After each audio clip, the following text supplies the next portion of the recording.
اونچی آج کل ایک ویڈیو کافی وائرل ہوئی ہے ایک بریلوی عالم دین مولانا کوکب نورانی صاحب کی حفظہ اللہ تعالی. ہم تو احترام سے نام لیں گے.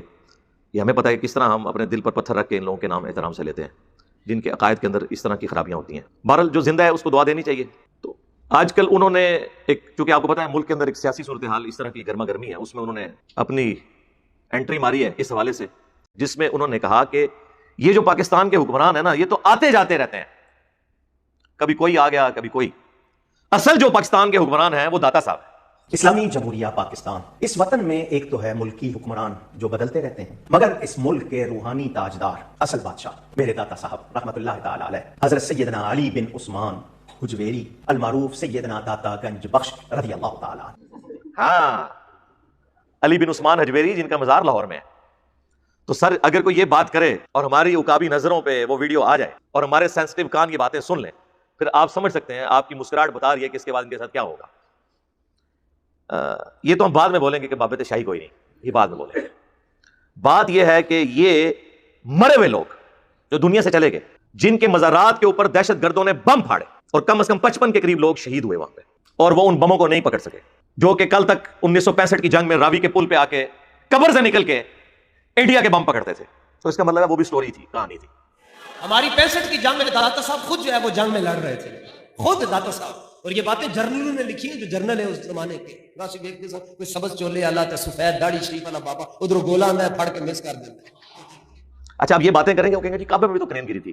میں یہ پوچھتا ہوں کہ آپ 2-4 سال پیچھے چلے جائیں، مسجد الحرام کے اندر ہی طواف کر رہے تھے، سارے کے سارے مسلمان تھے، اللہ کی عبادت کر رہے تھے، کرین اوپر سے آئی گر گئی، کئی مسلمان اس کے اندر شہید ہوئے، ساری دنیا نے دیکھا. وہاں پر اللہ کہاں چلا گیا تھا؟ جب جیسے یہ کہتا ہے نا کہ داتا صاحب اپنے مزار پر بم بلاسٹ کرنے والے کو نہیں پکڑ سکے، داتا صاحب کدھر چلے گئے تھے؟ تو میں اس سے یہ سوال کرتا ہوں کہ اس وقت اللہ کہاں تھا جب کرین گری، اتنے مسلمان شہید ہو گئے؟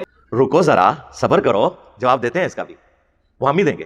سر کعبے میں جو کرین گری ہے، اللہ تعالیٰ نے قرآن کی کس آیت میں اور کس حدیث میں یہ فرمایا ہے کہ کعبے پہ جب بھی حملہ ہوگا میں اس کی حفاظت کروں گا؟ اگر کہیں کہا ہوا ہے، ہم آپ کا مقدمہ ماننے کے لیے تیار ہیں. ہم اس کے الٹ آپ کو دکھا دیں گے کہ بخاری مسلم دونوں میں حدیث ہے کہ قرب قیامت میں ایک پتلی ٹانگوں والا کالا حبشی کعبے کی اینٹ سے اینٹ بجا دے گا. نبی اسلام تو خود پروفیسی کر رہے ہیں.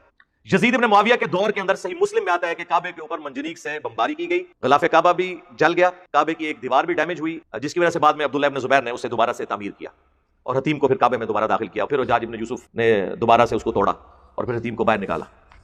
یہ تو صحابہ کرام ہزاروں کی تعداد میں زندہ تھے، اس وقت بھی ہوا ہے، اللہ تعالیٰ نے کعبے کی حفاظت نہیں فرمائی.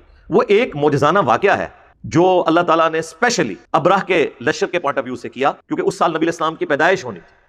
اس کو ایک یادگار سال بنایا گیا، نہ اس سے پہلے نہ اس کے بعد. آپ کے سامنے کئی ایک واقعات ہوتے رہتے ہیں. سب سے بڑی بات اسی کوکب نورانی پارٹی کے لیے یہ ہے کہ پچھلے 100 سال سے گستاخوں نے کعبے کا مصلی سنبھالا ہوا ہے، اور کوئی ابابیلیں آ کے ان گستاخ امام کے اوپر نہیں پتھر پھینک رہی. یہ میں الزامی جواب کے طور پہ بات کر رہا ہوں، حقی کے طور پر، اینٹی وینم کے طور پر. ٹائم قیامت تک ہے جواب دینا اس بات کا. لعنت ہے ان لوگوں کی بزرگی کے اوپر جو لوگ یہ کہتے ہیں کہ یہ امام کعبہ گستاخ ہے، مسجد نبوی کا امام گستاخ ہے، اور پچھلے 100 سال سے اسی کعبے کی طرف منہ کر کے نمازیں پڑھ رہے ہیں اور ان گستاخوں سے کعبے کو آزاد نہیں کروا سک رہے. لعنت ہے ایسی بزرگی کے اوپر. اگر میں یہ عقیدہ رکھتا ہوں تو میری بزرگی پہ لعنت. مزہ آیا؟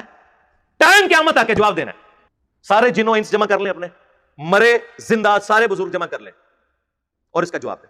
اور سر اگر پھر جواب نہ آئے، پھر ہم یہ کہنے میں حق بجانب ہے کہ بابت شاہی کوئی نہیں، جواب ہی نہیں دے سکے. اس وقت کہیں گے، ابھی نہیں کہہ رہے ہم، اس وقت کہیں گے. تو کعبے کی کرین کا اس کے ساتھ کیا تعلق؟ آپ کی تو ڈیوٹیاں ہیں بزرگوں کی، علاقے سنبھالے ہوئے ہیں، اور آپ خود کہہ رہے ہیں کہ وہ پاکستان کے حکمران ہیں. تو سر اگر پاکستان کے اصلی حکمران وہ ہیں تو پاکستان میں جتنے قرضے چڑھ گئے، پاکستان میں جتنے بم دھماکے ہو رہے ہیں، پاکستان میں جتنی غربت ہے، پاکستان میں جتنی بے روزگاری ہے، ان ساری چیزوں کا پھر جھگڑا ہمیں پولیٹیشینز کے ساتھ کرنے کی بجائے جا کے ہمیں پھر پلے کارڈز ان درباروں کے باہر کھڑے ہو کے اٹھانے چاہیے کہ حضرت کدھر ہیں آپ، حکمرانی کریں نا. ساری چرچ، ساری منشیات درباروں میں بک رہی ہیں، پھر سارا پروٹیسٹ تو ادھر ہونا چاہیے. چندہ تو ہم امریکہ سے لے رہے ہیں منشیات کو ختم کرنے کا، اور ان کو چندہ دے رہے ہیں اور منشیات بھی وہاں پہ بک رہی ہے. ظاہر ہے وہیں پہ سارے چندے پھینکتے ہیں. آپ ذرا داتا دربار کبھی جائیں، درجنوں لوگ صرف نوٹ گننے کے لیے بیٹھے ہوتے ہیں، اتنے نوٹ ہوتے ہیں. اور یہ نہ سمجھیے گا کوئی 10-10 روپے کے نوٹ ہیں، 5-5 ہزار روپے کے بھی سینکڑوں نوٹ ہوتے ہیں، اور ہزاروں کے تو ہزاروں نوٹ. اور یہ میں آپ کو بات بہت پرانی کر رہا ہوں، جب ہم بھی کبھی جایا کرتے تھے. اب تو پتہ نہیں کیا صورتحال ہوگی. تو پھر تو ان سے پوچھنا چاہیے کہ جناب آپ کیا ڈیوٹیاں نبھا رہے ہیں. اچھا وہ کوکب نورانی صاحب نے اس ویڈیو میں کہا کہ اصل حکمران یہ ہیں، وہ حکمرانی تو میں نے آپ کو بتا دی کہ کیا حکمرانی ہے. دوسرا، انہوں نے اس ویڈیو میں کہا کہ یہ 465 ہجری میں فوت ہوئے اور شیخ عبد القادر جیلانی جو ہے وہ 571 ہجری میں فوت ہوئے، 561 ہجری میں، اور 471 میں پیدا ہوئے، یعنی علی بن عثمان حجویری کی وفات کے 5 سال کے بعد شیخ عبد القادر جیلانی پیدا ہوئے ہیں، اور وہ یہ تمنا کرتے تھے کہ کاش میں ان کا زمانہ پاتا تو میں ان کا مرید ہوتا۔ یہ وہ ان کے فضائل اور برکات بتاتے ہوئے یہ کہہ رہے تھے۔ میرے سیدنا غوث پاک رضی اللہ تعالیٰ عنہ کی ولادت 470 یا 471 بیان کی گئی ہے، اور داتا صاحب کا وصال 465 میں، یعنی سیدنا غوث پاک سے 5 سال پہلے۔ اور میں نے یہ بات بزرگوں سے سنی کہ سیدنا غوث پاک رضی اللہ تعالیٰ عنہ فرماتے تھے داتا صاحب میرے ظاہری زمانے میں ہوتے تو میں ان کا مرید ہوتا۔ اور پھر انہوں نے کہا کہ اگر کسی کا کوئی پیر نہ ہو تو وہ کشف المحجوب پڑھ لے۔ وہ حضرت داتا گنج بخش علم کے لحاظ سے کتنی بڑی ہستی، کشف المحجوب، وہ کتاب جس کے لیے کہا گیا کہ جس کو مرشد نہ ملے یہ کتاب پڑھ لے تو یہ کتاب ہی اس کے لیے رہنمائی کو کافی ہے۔ اور جس کا کوئی پیر نہ ہو یہ کتاب پڑھ لے۔ ان کو تو یہ پتہ ہی نہیں تھا کہ کتاب کو ہمارے جیسے پڑھے لکھے لوگ بھی پڑھ لیں گے۔ ہم تو انجینئرنگ کرتے ہیں نا، ظاہر ہے، تو میں تو میکینیکل انجینئر ہوں، ہر چیز میتھمیٹیکلی دیکھتا ہوں۔ تو واقعہ اس میں لکھا ہے صحف اور شکر کے چیپٹر میں، جنید بغدادی کا صحف اور بازید بستامی کا شکر، پھر وہ دونوں کو جسٹیفائی کرتے ہیں، اور دونوں کو جسٹیفائی کرنے کے لیے تورات جو کہ ٹیمپرڈ فارم میں ہے اس کا ریفرنس کوٹ کرتے ہیں کہ داؤد علیہ السلام کی بھی نگاہ ایک دفعہ اپنی ایک صحابی کی بیوی پہ پڑی جس صحابی کا نام اوریا تھا، اور وہ تو بڑا بیہودہ واقعہ ہے کہ وہ چھت پہ نہا رہی تھی، حضرت داؤد نے دیکھ لیا، ان کو پسند آ گئی، نعوذ باللہ، پھر انہوں نے اس کو جنگ میں آگے بھیجا تاکہ وہ قتل ہو جائے اور میں اس کی عورت سے شادی کر لوں۔ یہ پورا واقعہ انہوں نے کوٹ کیا اور کہا اسی وجہ سے تو حضرت داؤد معافیا مانگتے تھے، قرآن میں آیا اس واقعے کی وجہ سے۔ اپنا بابا جنید بغدادی بچانے کی خاطر حضرت داؤد علیہ السلام کو تختہ مشق بنا دیا، ایک جعلی واقعہ، اور اسے رزلٹ نکالا، صرف کوٹ نہیں کیا، کوٹ تو تفسیر تبری میں بھی ہوا ہے، لیکن یہ انہوں نے اس سے رزلٹ نکالا، نعوذ باللہ من ذالک، اور کہا کہ ان پہ گرفت اس لیے ہوئی تھی، جنید بغدادی کا وہاں سے صاف ثابت ہوتا ہے۔ شکر کے لیے انہوں نے کہا کہ ہمارے نبی کی نظر بھی تو ایک دفعہ پڑ گئی تھی، نعوذ باللہ، اپنے صحابی زید بن حارثہ کی بیوی پہ، اور وہ انہیں پسند آئی اور زید کے دل میں اللہ نے نفرت ڈال دی۔ اس سے انہوں نے کہا کہ نبی علیہ السلام پہ گرفت اس لیے نہیں کہ وہ حالت شکر میں تھے، اور بازید بستامی جو ہیں وہ شکر کے اسکول آف تھاٹ کو فالو کرتے ہیں، یعنی بابا بازید کو بچانے کے لیے انہوں نے اس شخص کو تختہ مشق بنایا جس کی قبر مدینے میں صلی اللہ علیہ وآلہ وسلم۔ یہ ہے جناب کشف المحجوب شریف، آپ کے جو اصل حکمران ہیں ان کی لکھی ہوئی اصلی کتاب بقول ان کے، اور ان کے سارے اصلی بزرگ پچھلے 1000 سال سے اس کتاب کی یہ چیزیں ہائی لائٹ نہیں کر سکے، ان کا سارا کشف علم غیب بھی فارغ، اور پرنٹ کرتے رہے، یعنی وہ اعلیٰ حضرت والی بات کہ اس کتاب کو پڑھنے والے کافر، پڑھانے والے کافر، ترجمہ کرنے والے کافر، اس کا درس دینے والے کافر، اس کی ترغیب دلانے والے کافر، اور ان کے کفر میں شک کرنے والے بھی کافر۔ یہ آخری جملہ ہوتا ہے، یہ جناب اس کے اندر لکھا ہوا اس شخص کے بارے میں جس کے بارے میں قرآن میں ہے ما ضل صاحبکم وما غوی، تمہارے نبی نہ کبھی بہکے ہیں نہ کبھی بے راہ چلے ہیں۔ اور بخاری اور مسلم دونوں میں حدیث ہے کہ نبی علیہ السلام میں کنواری لڑکیوں سے زیادہ شرم و حیا تھی۔